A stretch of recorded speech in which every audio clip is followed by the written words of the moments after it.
Hello, hello, hello. Welcome back to Joe Daddy's Garage. It is Thursday, February 24th, 2022, and the world is in chaos. Yeah, it's in chaos right now. I'm not sure how much I want to talk about that, but we all know there's just a whole lot of bad decisions being made right now in the world, and we have some of the worst leadership going in this country. And that's all I'm going to say. I think most of y'all know where I stand on that, and you probably agree with me. So, anyway, let's see what else we can talk about today. Normally, if you're here for this live stream, we talk about cars, might talk about movies, might talk about food, might talk about a variety of things. And we're open to any kind of questions. If you have questions about your classic car or even your modern car, we can probably give you at least some sort of answer. I try to answer the questions. If I can't, I usually have a pretty good group of people over here on the side who can answer those questions and have helped out a lot. Also, I'm going to have some more pictures today of a few things going on with cars, and we can talk about those as well. So right off the bat, first person in is Joseph Bowers, and he has a good question. He says, what size and brand of tires and wheels are you using on Jade? Well, I don't know if you're still here, but I hope you are. The tires on the car the wheels are 17-inch wheels. The rear are 17 by 9. The fronts are 17 by 8s. Okay? Now, I don't know what the brand of wheel is, honestly. I had bought them used, and they already had these tires and wheels on them, or tires on them. The tires are, I think, Summitmo, Summitmo brand. The rear tires are 255/40 ZR17. The front tires are 235/40 ZR17. So hopefully you're still here and that helps you out. I don't know. But they seem to fit the car really nice. So good question, and I'll give you a bell for that. Rick Gain, an hour relaxation is definitely needed today. Yeah, I hope so. Just not a lot of good things happening. Scott Keeney, good afternoon, everyone. Glad you're here, Scott.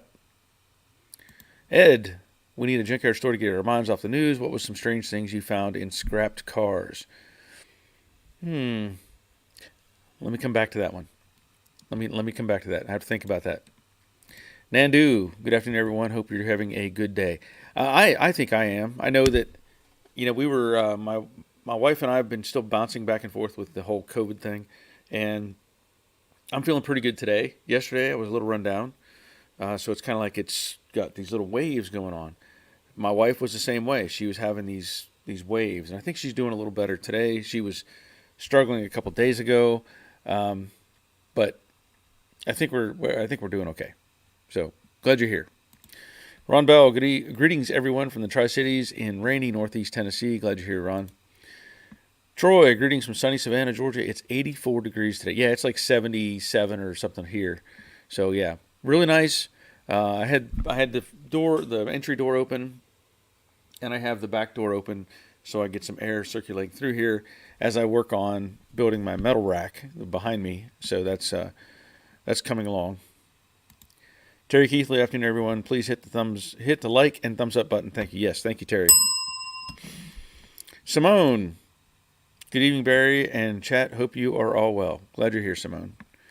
Denny Alvey, hello from Paducah, Kentucky.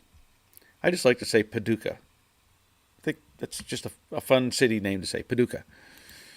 Terry says, let's talk about food. Well, we can get there. We can get there. Troy, what you decide to do about the freeloading convertible? I'm leaning more towards getting it out the door, obviously, and I don't know. I still don't get it.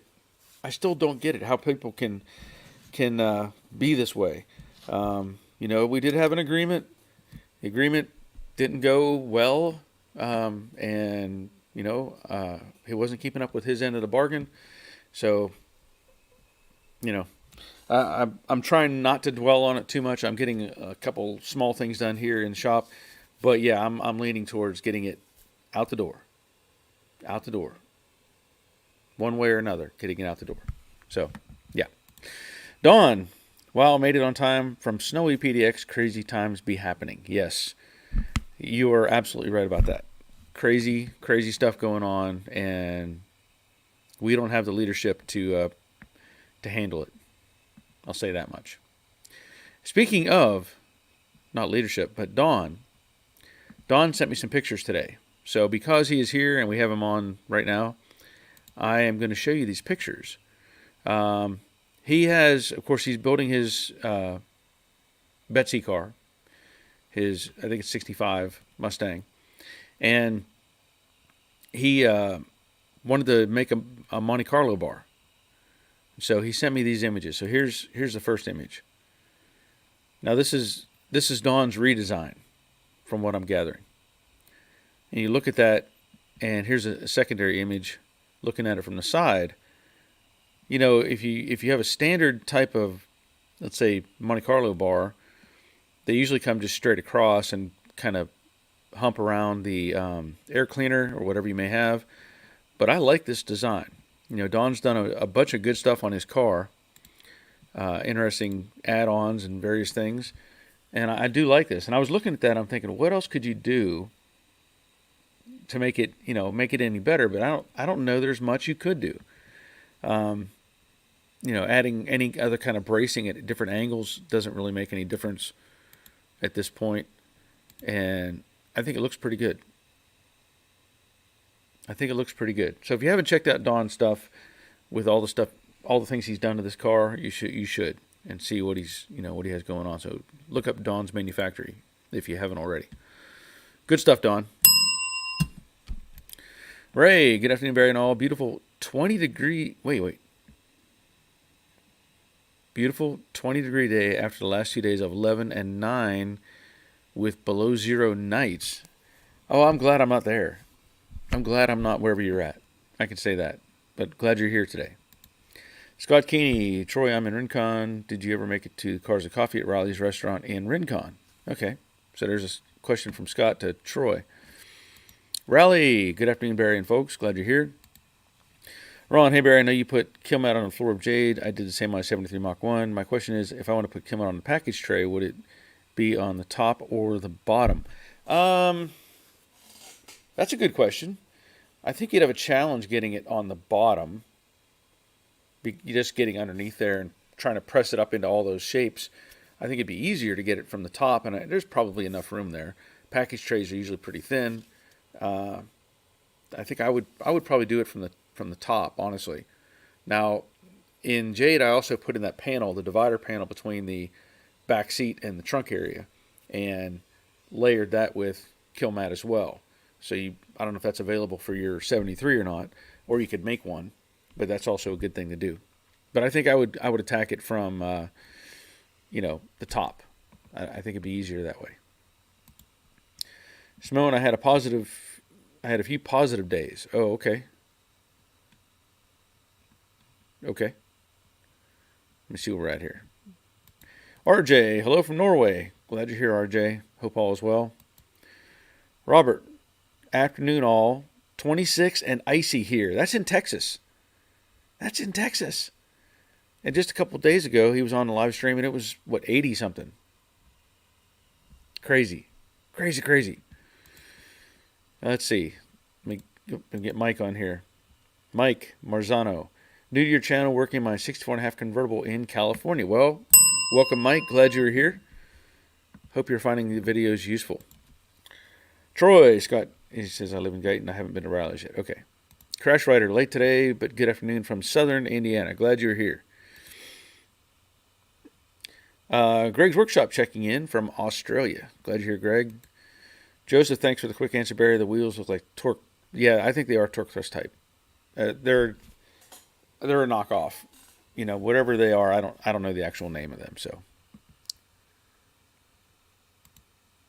Ray saying return at COD. Yeah, I wish it was that easy. Joseph, okay, thrust type. Steve, sup, dude? How you doing, man?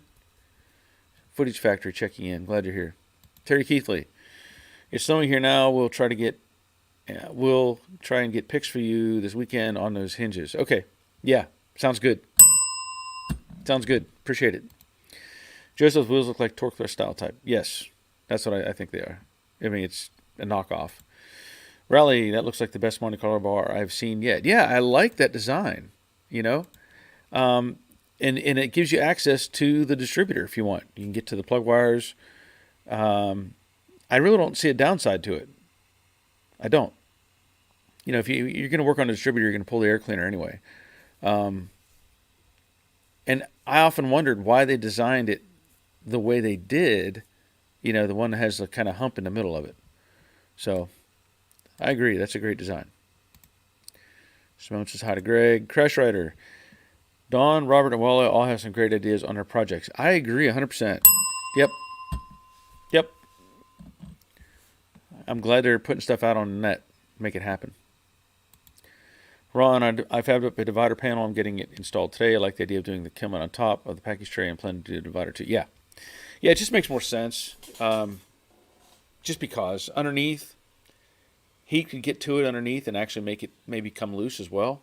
So, yeah, I would do it. Definitely do it from the top. Greg's Workshop. Hi, everyone. Hi, Greg. Glad you're here. Boogie Bum. Hi, all from Soaking Wet Nashville. Well, you can have it. We've had our little bit of rain yesterday it rained some in the morning. The night before it rained. So it's still kind of pretty damp outside. And Ron says, thanks, Barry. Yeah, you're welcome, Ron. Okay. I have some other pictures that I want to share. I don't know if has Jerry checked in from the Money Pit? Did I miss him? I don't know if he's here or not. I'll hold off until I see that Jerry is here. And then I can show you some pictures that he sent me. But I'm still thinking about the random stuff in the junkyard. I'll have to think about that a little bit. There's been I can't say a whole lot of interesting type of things, but there were some interesting things. I'll go that far, and then I have to think. Let's see. Rusty's Mustang Garage. Good afternoon. Expecting 8 to 10 inches of snow here tonight. Good for you. Good for you. No snow for me. Thank you. Joseph, did you paint the inside cavities of Jade's doors? I sprayed some. I didn't paint them specifically, but I did spray some self-etch in the doors, and then I added some other just general paint, just because. Just trying to fill up any of the gaps or anything, you know. So I cleaned them out as best I could, blew them out. And I know I put in some. I may have put in some rust inhibitor, but I can't remember exactly.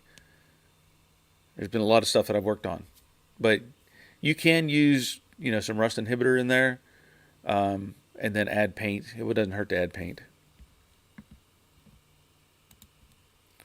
Boogie Bum, I agree with Crash Rider. Look forward to new videos from Barry, Don, Robert, and Wally. Thanks, guys. Yes, I'm hoping to get something up real soon. I do have. Well, I posted that video yesterday, putting the bumper cover on that Toyota. I know it's not Mustang related, but I did get that up. I have another video that I'm working on when I did this saw. I assembled this saw and got it all together. So I have a video going. It's going to go on the Joe Daddy's Garage channel. And then I have another video that I'm going to put on the workshop channel where I'm building the metal rack that's here behind me. So, I talked about that before. That rack was it was over there in that corner and taking up space. And now I've been modifying it to get it outside. And I'll tell you this, that welder right there, that Yes welder, that's the MP multi-process MP200, I think is what it's called. I did a video for them, and it was specifically for them. They had asked me to do like a full demonstration type of video, like what this knob does, what happens if you turn this, what happens if you push this. So I did that, and they were very happy with it. But I did not even get a chance to use that welder. I didn't have anything to weld. I was just like, I just went through the process and showed it. So I've been now. Granted, this is heavy steel. This stuff here, this rack, right? I've been using it for the first time today, and I'm surprised because I had the other welder that they had sent me, the whatever it was, DS55 or something, that I struggled with. I could not get it to work the way I thought it should. And this one now has been burning this stuff up beautiful. I mean, just super nice. So I'm looking forward to experimenting more with this welder as I go forward.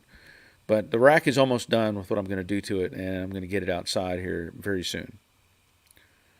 Let's see. Mike, good afternoon. Great show. Mike from Akron, Ohio. Glad you're here, Mike. Simone, I had good news about a new job. Rebuilt the front of my daily car.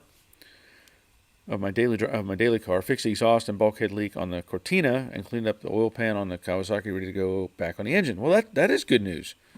That is some good news. Good to hear that. I have to give a little. I don't know. Maybe I shouldn't. I have to give my son grief. He's not listening. I know he's not listening. But I always tell him to check his oil, and they don't. He was over here the other day and changed his oil.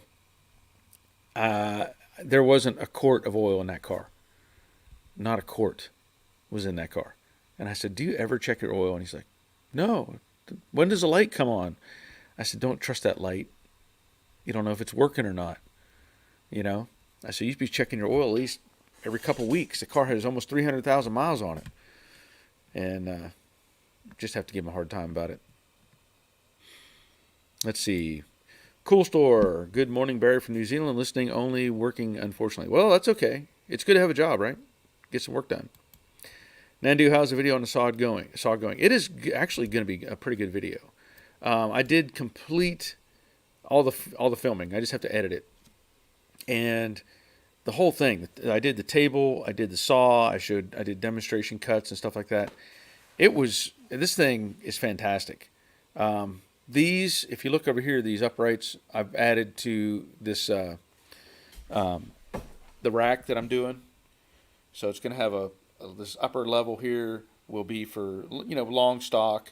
Down below here, I took the basket off of a small shopping cart. And so that's welded in down there. It's going to have 4 posts on top and a little bit of a roof on it, just to try to keep some rain off the thing. But yeah, everything's it cuts like butter. Like butter. Yeah. Riley, I forgot to tell you, like the short video on the rear bumper cover. Thanks. I just felt like I had painted the bumper cover and people probably wanted to see how it looked. So I just did a video putting it together. I got some dirt smudge over here. So anyway, it turned out pretty good. I do have some other stuff filmed. I'm debating on there's a video that I filmed. I think I talked about it where I went to the abandoned houses and I filmed the houses and stuff like that. And I don't know if I'm going to finish editing those or not. I'm kind of on the fence whether I want to do those or not. Those would go on the other channel as well, but we'll see. Steve, I bought a VW Touareg. Would you guess the dang thing doesn't have a dipstick? Have to check oil with the screen on the dash. Okay. Wow, that sounds encouraging. That sounds really encouraging. That's definitely a German thing, right? Definitely a German thing. Wow. Well, we have those sensors. Like my son was saying, when does the light come on? Well, it should have come on already. If you're down 2 quarts, 3 quarts, the light should have come on. That's why you check your oil anyway. But I don't know about that with a digital screen. What's it going to tell you? I know like a lot of the cars these days have a little digital counter. Let's say it'll tell you your oil life is at X%. Well, what does it base that on? Is it based on conventional oil? Is it based on synthetic? You know, um, is it just run by mileage or a timer? I don't know what the parameters are on that, because if you read the numbers, the conventional oil is good for, we'll say 3,000 miles, but we know we can go longer than that. Synthetics, they tell you can go up to 10,000 miles. Something synthetics are like, you can run it a whole year. You can run it a whole year with a synthetic oil. How? How many miles is that? To me, it's all about a run meter, like time, right? Because that's like our lawnmower or anything you have has an hour meter on it, and it logs that time and gives you an interval based on time. So to me, that makes more sense than, hey, I drove 3,000 miles, right? Well, maybe you drove 3,000 miles, but how many hours were you sitting at a red light while the engine was running and chugging away? So there's I have a lot of questions about that. How do they base it? I don't know. I'm guessing it just goes by a time. I don't know. It'll give you, the Hondas will give you a warning. It says, hey, you're down to 10%, change oil. Okay. I still don't know where they get the numbers from. Simone, I have heard some modern cars have no dipstick, rather stupid in my opinion. Yeah, I agree. Well, but here's the thing too. I would venture to say that the bulk of the population, and by bulk, I'm probably talking 75, 80%, maybe even higher, don't care. I mean, they just don't care. They run their car, they go get the oil changed somewhere, they pay somebody, and they hope they do it right, and then they just keep living their lives. They put gas in the fuel tank and turn the key, and that's all they care about. Brakes wear out, they just go and they pay somebody to fix it. And that's probably 80% is probably not even, I mean, maybe higher than that still. But that's the way we are. That's the way our society is. It's like, I'm not going to worry about it. I'll let somebody else deal with it. That's kind of how they, how we become accustomed. Steve, yeah, what do we do when the screen craps out? Yeah, exactly right. Exactly right. What do you do? And Simone says, and if the sensor fails. Again, same thing. Same thing.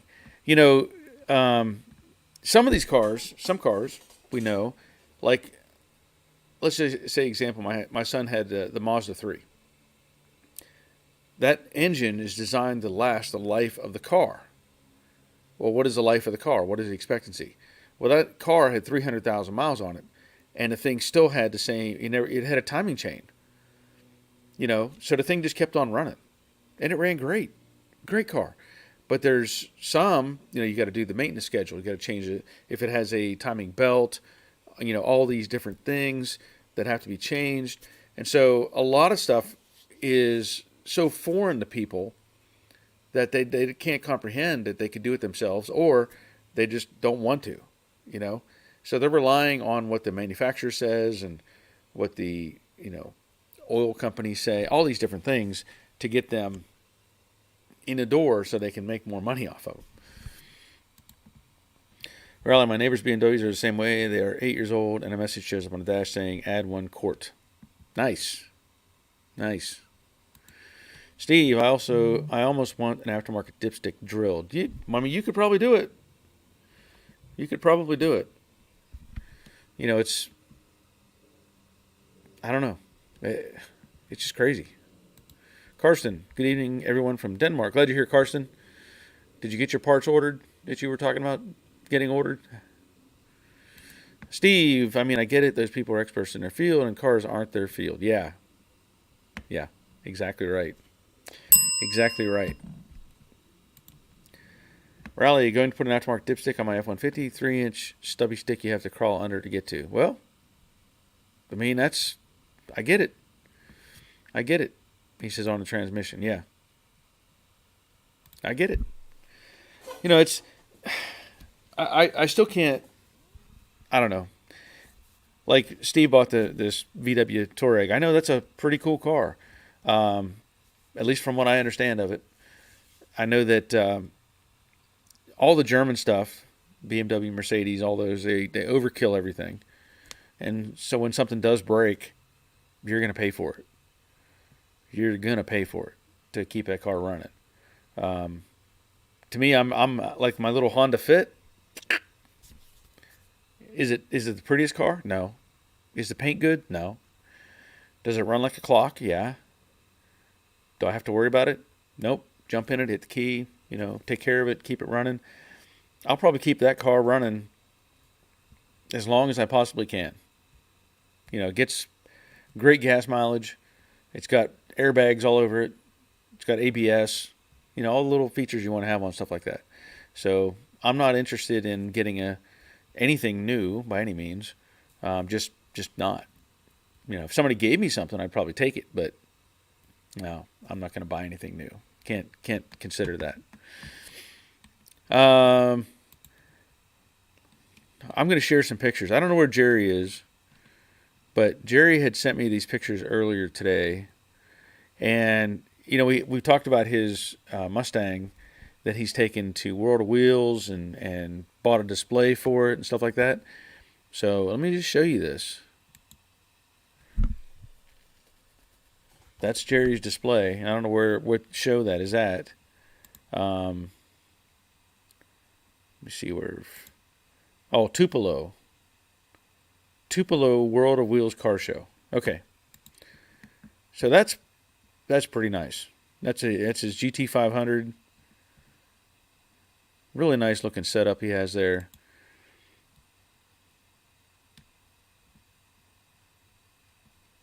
Beautiful car.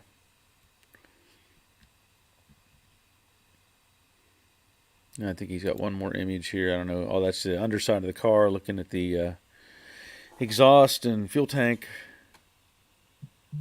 So, pretty cool. Pretty cool. So I don't know if Jerry's in the middle of something or whatever, but anyway, that's what he sent me. Let's see. Rally. My son used to like the VWs till he had to remove the dash to change the heater core. After the second time, hates them now. Yeah. Oh yeah. Yeah. I don't know if you're talking about like the Beetle. Yeah, we did some work on one of those, a couple of those at the body shop. It was not fun. Not fun. Steve, I bought a Ford Ranger out here and it kept going into limp mode. This VW is great so far. Thought it has funny quirks. At least Germany is close to me. Well, I hope it doesn't give you any problems. Really don't. I mean, I think here they've talked about, I think in the States, I don't know what year those came out, but like apparently you can get a really, like the first generation, relatively cheap. And people are buying these, or maybe it's the Porsche Cayenne. Maybe that's what it was. One of those, either the Touareg, I don't know, or the Porsche Cayenne, where you can get pretty cheap, and these people are buying them, and they're putting lift kits on them and big tires, and turn them into off-road vehicles. I've seen some videos of that. It's pretty fun. Boogie Bum, I worked with a guy that had no clue that he had to check the engine oil in his car. We all laughed at him when he told us his engine seized up and pressed the car, made it to 70,000 miles. Yeah. I'm like I said, my son's car, Toyota 03 Toyota Camry. It's the one I did the valve cover on, and I took the head off and redid the head, all the bolts on it. And I tried to tell him, I said, if the engine blows, I can't help you. There's nothing I can do at that point. So, I know they're considering getting a newer vehicle, and I hope they do, especially with the grandkids and stuff. But you got to keep driving what you have until that time. So, but 70,000 miles and never checked his oil. That's pretty clueless. Simone, here in the UK, nobody can pass their test now unless they know where the oil, water, etc. are. My friend's son had no idea to check the oil, ran the engine dry, and destroyed it. Wow. Okay. Not good. Not good. Karsten, my son has... Wait a minute. My son, I don't know, has a VW Touareg V10, nice car, but it is expensive to service. Yeah.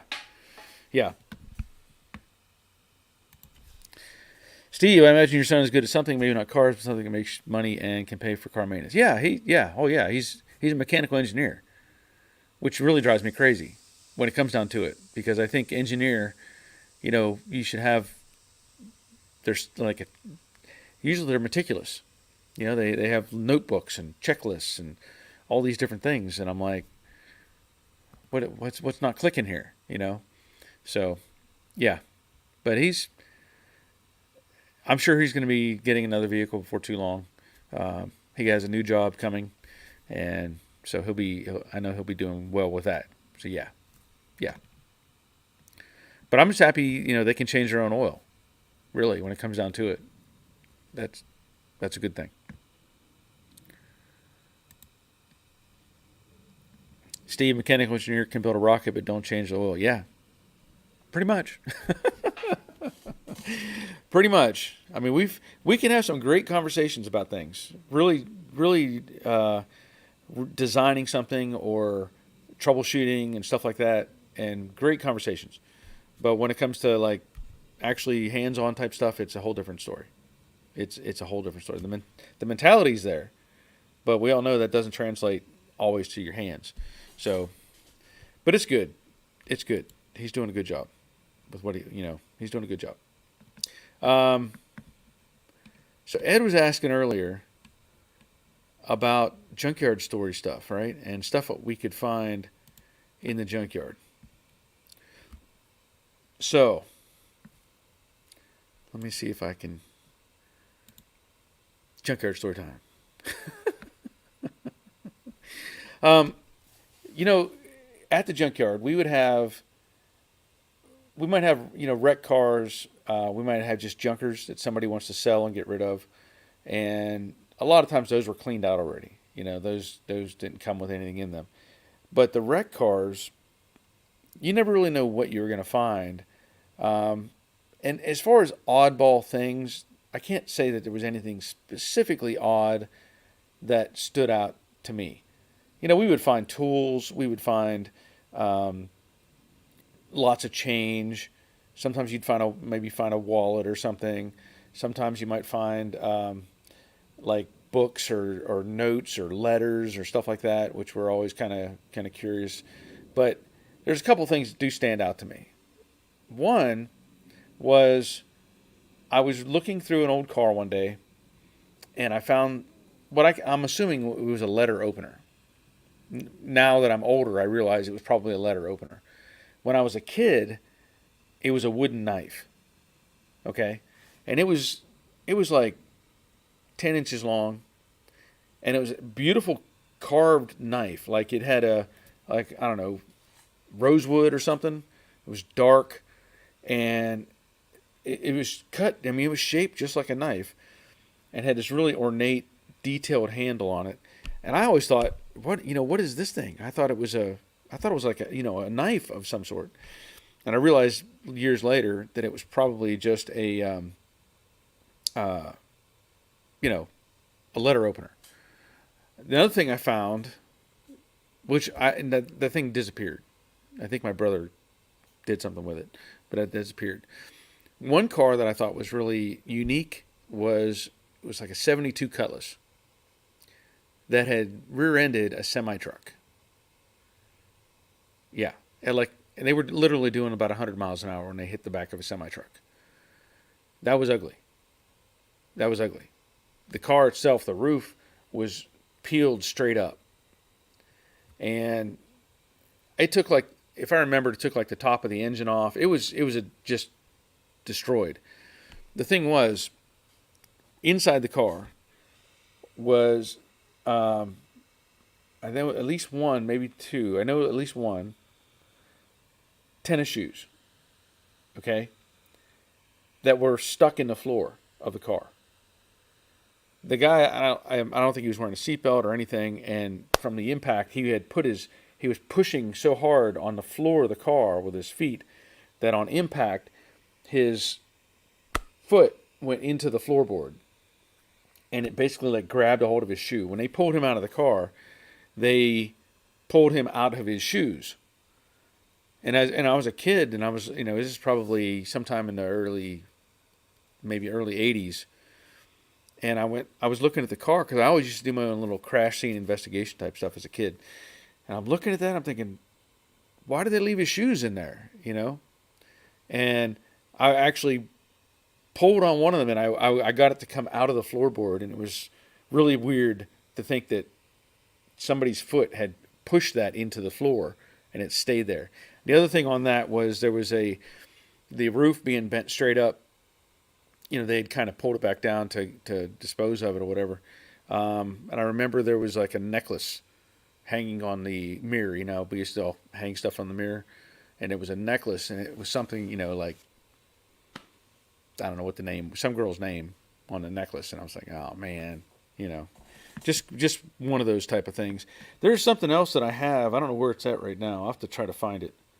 I don't remember where I put it. It might be in a house. I have a dagger that I actually I don't know how, it's old. It's old. And I have to think where I have it, but I found it in a car, and it's about 10 inches long, has a or a bone handle on either side, and I think it said Sheffield on it, like Sheffield Arms or something. So I don't know what the story is, and if I can find that one of these days, maybe I'll pull it back out and show it on the stream. But anyway, that's all I can think of right now for the junkyard stuff. Let's see.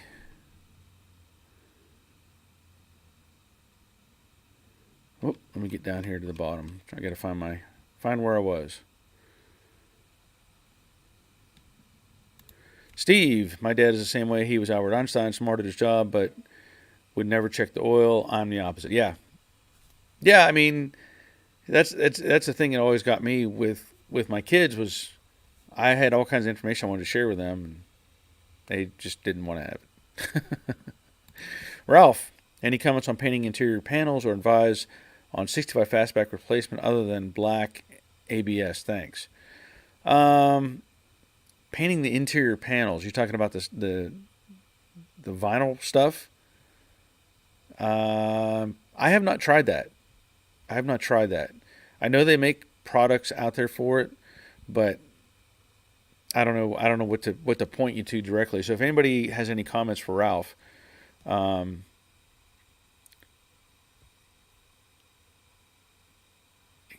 all means, let him know what you have in mind. I don't know if I can come up with something in particular. I know they do make dyes and stuff like that for the panels. I have painted the steel stuff. I have videos on doing that. But if you're talking about like the inserts for the doors and stuff, I don't have anything specific that I can point you to. James, I don't change my oil at home. Getting rid of waste oil is a pain, so I pay. Yeah. Well, I get that, and I had my oil changed one time from a Jiffy Lube, and I was so ticked off afterwards. I could not do it. I can't do it. They were abusive. I felt to my vehicle, and I could not handle it. So I just do oil changes. I actually change oil for other people. In fact, I had a friend message me a little bit ago saying, "Hey, can you do an oil change this Saturday?" I'm like, "Yeah, I'll do it." So I just take the oil to the local Advanced Auto Parts and dump it. So, but I get it. I do get it. Scott, driver's ed don't even teach you how to check juice. What do they teach? Yeah. Well, they don't. It's all about just driving. They don't teach you any of the new stuff. Ralph, sorry if I jumped off topic. No problem. No problem. That's a good question. I mean, but I don't have a good answer for you. I've seen people use different stuff, but I'm looking for input from other people too. Dave Conville. Sounds like I'm missing junkyard stories. Yeah, not the most exciting one, but yeah, it was here.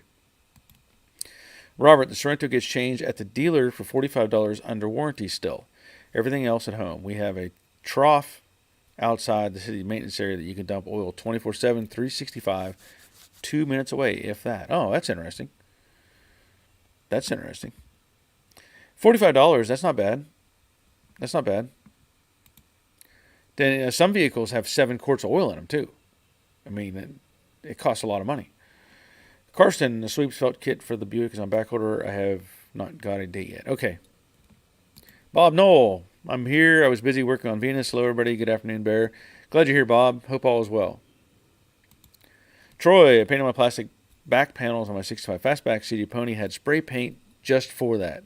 This was several years ago. Okay, so there's an answer for Ralph. Thank you, Troy. Simone, I did some work at a Bike Breakers about 10 years ago. That sounded weird. That's like somebody's on a crotch rocket flying. I did some work at a Bike Breakers about 10 years ago. One bike was sold, and I came back 2 days later all smashed up. Where the seat meets the tank, there was skin and lots of blood. Not nice. Ooh. Yeah. No. No, that's not, no. That makes me uncomfortable. Ray, what would be at least a 32 T-Bucket or a C5 Corvette? Wait, what? Did I miss something? I missed something, Ray. Oh, what would be best? A 32 T-Bucket or a C5 Corvette. Oh, I get it now. Sorry. Depends on what you want. You know? The C5 Corvette's going to be fun to drive. Probably going to keep you dry. It's going to stop and go. But it doesn't have the appeal of the T-Bucket with, the open cockpit and the loud engine and side pipes and all that stuff. It's really tough to give you an answer on it. I would like to drive the C5 Corvette. I know driving the T-Bucket is going to be limited, where you can go and what you can do and stuff like that. Now, some people will drive them all the time if they could. But if at this point in my life, I don't know. I'd probably go with the Vet. I hate to say that, but I'd probably go with the Vet. Denny, Marhide made a product for vinyl that was mixed for your specific car. PPG makes a similar product. Sorry. There you go, Ralph. Here's another input from Denny Marhide. James, how do you make flat clear coat for interior painted surfaces? What I've used, I go to my PPG rep and I have a mix of stuff. He's got his own formula that he mixes for me. So I know that there's flattening agents that you can get in the mix. So if you went to like a direct, let's say you went to just a paint supplier and you told them, I want this. I want, a flat, single stage, or eggshell, whatever, whatever kind of, they can do it for you. They can do it. They do add flattening agents. Ralph, yes, plastic panels looking for replacements in white for 65 Fastback. Okay. Bob says, okay, Siri, thank you, sir. Okay. Robert, there's a flattening agent you can add to the paint. Yes, that's what I was saying earlier. And you can get it at your paint store. Usually I like them to mix it. That way they're familiar with it. The problem you have, if you just buy the flattening agent, you don't know how much to add. Unless you're just like, I'm going to dump it all in and go totally flat.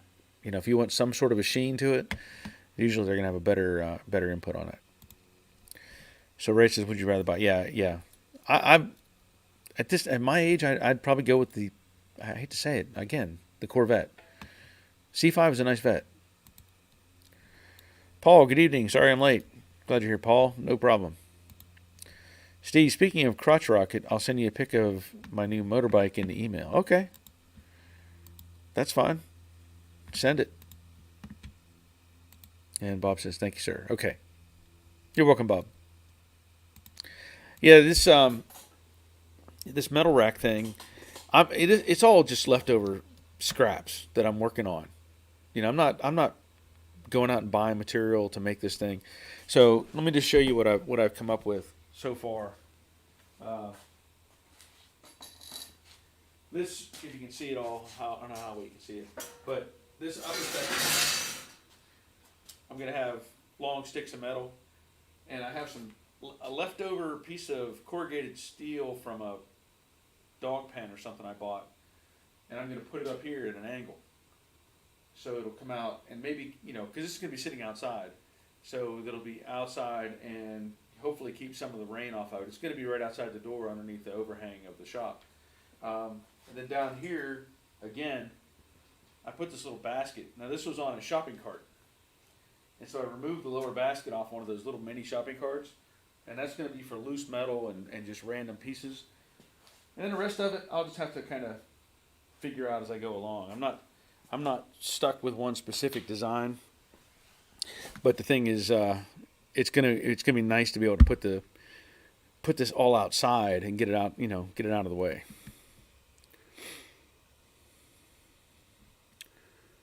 Okay, so Ray, I'm having a dilemma about buying it. Okay, so you're saying buying the T-Bucket or the Corvette. Okay. Dawn, C5 or T-Bucket, how far are you driving? That's a good question, too. That is a good question. You're welcome, Ray. Ed, thanks for all the advice on the 68 Mustang. Last December, I started my 68 Mustang project. Your videos have been very helpful. Greetings from Panama. Welcome, Ed. Ed, I'm going to just say Lebedev. That's what it looks like, so that's what I'm going to say. But yeah, glad it helped. Ralph says thanks. You're welcome, Ralph. Robert, the Vet also has AC. Can't have a car without it. Yeah, that's a big plus. That is a big plus to have AC in the Corvette. I mean, I could see having, well, in the perfect world, you just get both of them, right? And then drive whichever one you felt like driving. But to me, it just makes probably more sense for the Corvette. Just a thought. Comfortable seats, look cool driving it. I'm assuming I don't know if it's got a hard top or convertible, but you can definitely enjoy a ride in a Corvette. I'll say that. We'll say that. Larry, good morning, all. Who's got the coffee? I got some right here. Crappy Circle K coffee. Yeah. I don't know if you have a Circle K. I know you probably don't have one in Japan, but Circle K has this thing. It's called Sip and Serve or Sippin' something. And I signed up for that. Basically, you pay, I don't know, it's $5 a month or every 30 days, and you can get a free drink every single day. One free drink, any size. Pretty good deal, honestly. I figure they charge you at least $1.50 or something for a big cup, right? 3 cups, you're done. So when I'm in the area, or when I get a chance, I'll go get a big old cup of cheap coffee. Because that's how it works. Jack W. Good afternoon, Barry. How you doing, Jack? Hope you're making progress on the car. Hope you're making progress. There was something else I was going to mention. Oh, well, I know. We had talked about food the other day. I was at the store, and I ended up. So Simone's not heard of Circle K myself. Yeah. It's a U.S. company. Gas store. But with the price of food and stuff the way it is, and of course it's only going to get worse. We all know that based on the news today. I was in there and they had some pork on sale. So I bought it. Now, here's the thing. I didn't want to fire up a grill or anything. So I did it on the, Drag Boss. Awesome. Coffee fun. Sweet. Thank you. Appreciate that. So anyway, I went to the, took these, it was, I don't even know what they're considered. Loins? I don't know, strips? Whatever. I cooked them up in the pan. Just cooked them up. Now, here's the thing. I didn't realize, well, I should realize, and I had to look it up. Like the temperature, when you cook this stuff, that you don't want to overcook pork. Note to self. Tenderloins, yeah. And I have a tendency to do that. So I ended up cooking these things, and I thought I was going to be good to go, and no, they were chewy. But still, they were on sale. So I took advantage of the price, ended up getting some protein, threw a couple baked potatoes in the microwave, little baked potatoes, and it worked fine. It worked fine. So sometimes you just have to take advantage of finding those kind of stuff that's on sale. I saw a picture the other day. It was a Walmart or something, and they had ribeyes in packages with like a safety netting around it. I'm guessing maybe people were unwrapping the ribeyes when they went. It was like a Walmart or something. I'm guessing maybe somebody was unwrapping the Walmart or unwrapping the ribeyes and putting it in, maybe in a bag or something, and sneaking out. But now they're taking them and are wrapping them in this mesh, so you can't take them out of the package.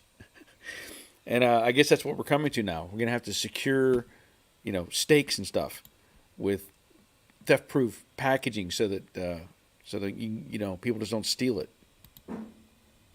Drag Boss, a penny earned is a penny saved. Yeah, and I've actually eaten it a couple days now. I've had it, cut it up, and it was pretty good. But what I've learned though, I think pork is supposed to cook at 145. You're supposed to get an internal temperature of 145. But when you got those loins, they're pretty thick, so you end up, kind of getting overdone on it. But anyway, I have to adjust my cooking rate. I can't, because when you're hungry, you try to cook at a higher temperature and stuff. It doesn't work that way. Bad choice. Robert, once I get a new slicer, I'm going to be curing and smoking bacon. That sounds really good. I have a friend who makes the burnt ends stuff. Oh my gosh. In his smoker, big green egg, burnt ends.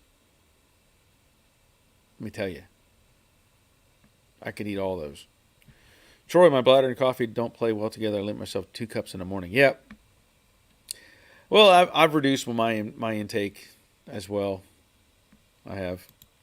Raleigh, saw a short news article from John Kerry that basically stated Russia starting a war is bad, but let's not forget about climate change. Can't make this stuff up. Yeah, I saw that too. Yeah.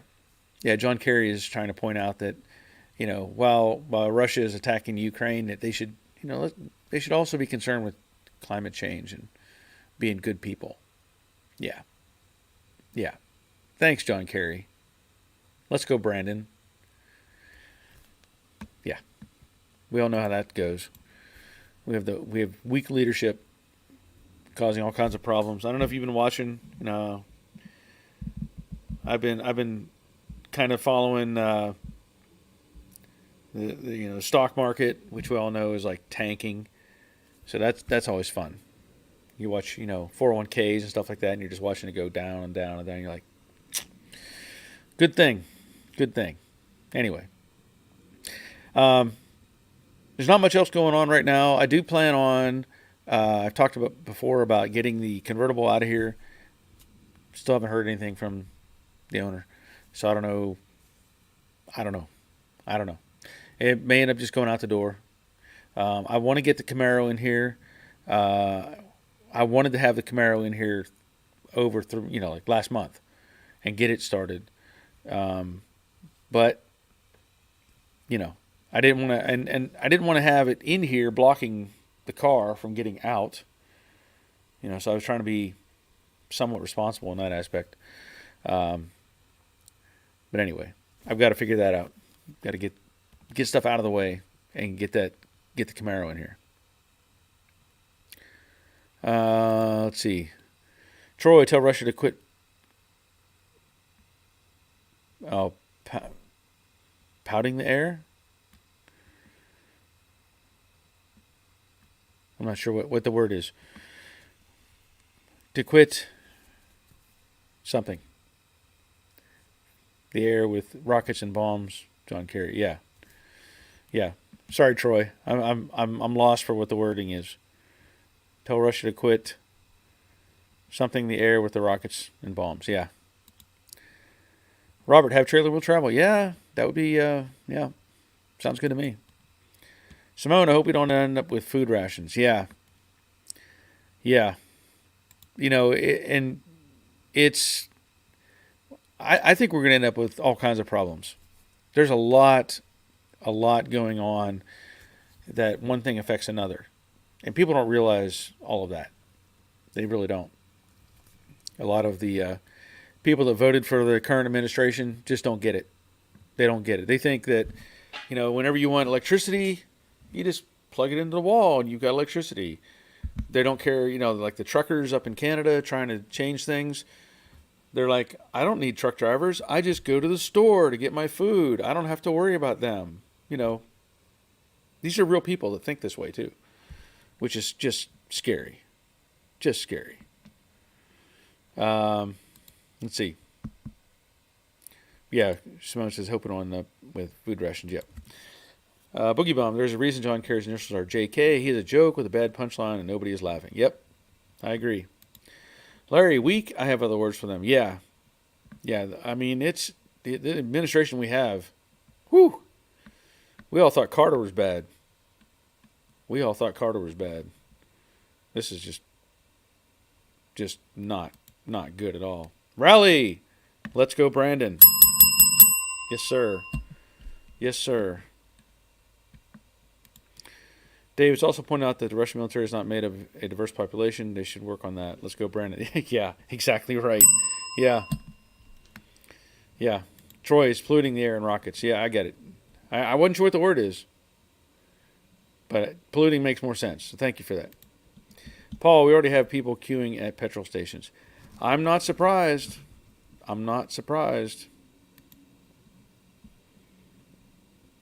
Robert, might want to stock the freezer.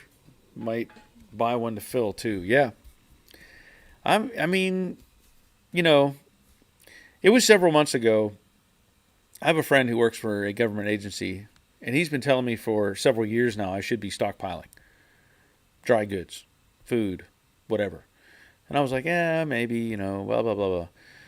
And finally it hit me, and I went to, there's a company called Patriot Supply where you can get food that has a 25-year shelf life in 5-gallon buckets. So I ended up getting some of that. It's sitting. It's just sitting. The difficulty with any of this stuff, we all know, is the infrastructure of having electricity, having water, fuel, all the things we rely on every single day. And this administration has just ruined the bulk of what we had going. So just ridiculous. But yeah, it's probably worth it to get some stuff. If nothing else, go out and buy some soup and crackers and some canned stuff. Get canned goods if nothing else. Simone, time to grow potatoes in the garden. Yeah, that's not a bad idea. Crash Lighter, if Mr. Farmer is going to be back on his 68 Camaro, on his Camaro soon. Should be interesting with you two both having the same vehicles. Yeah.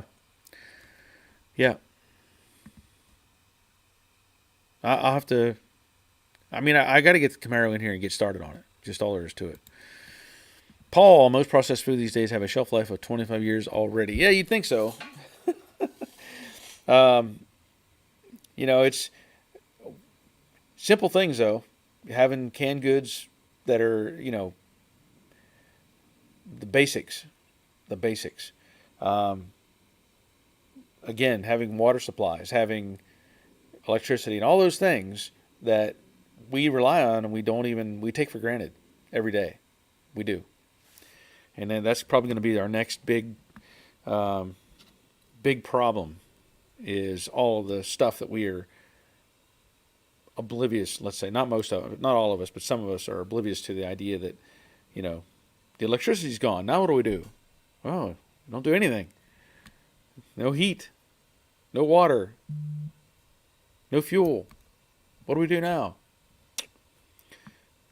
Hope you're armed. Anyway, all right. I'm going to try to get some stuff done before my electricity shuts off, and I want to finish welding up this rack, and yeah, hopefully this doesn't turn into something bigger than it already is, but I don't know what to expect with our society today, and like I said, our so-called leadership, but yeah, there's definitely better people out there that could be handling this. I think we all know that. So, anyway, I'm going to call it a day. I'm glad y'all were here. I'll be back on, what day is today? Okay, it doesn't look like I'll be here on Monday. So if you don't see the notification on YouTube from me, saying that I'll be here, I probably won't be here on Monday night. If I do, it might be later than 7. I have an event that I'm participating in. So if I do anything, it would be later on. But that's going to be it for today. I want to thank you for being here. Thanks for all the interaction. And until next time, take care of yourselves. See ya.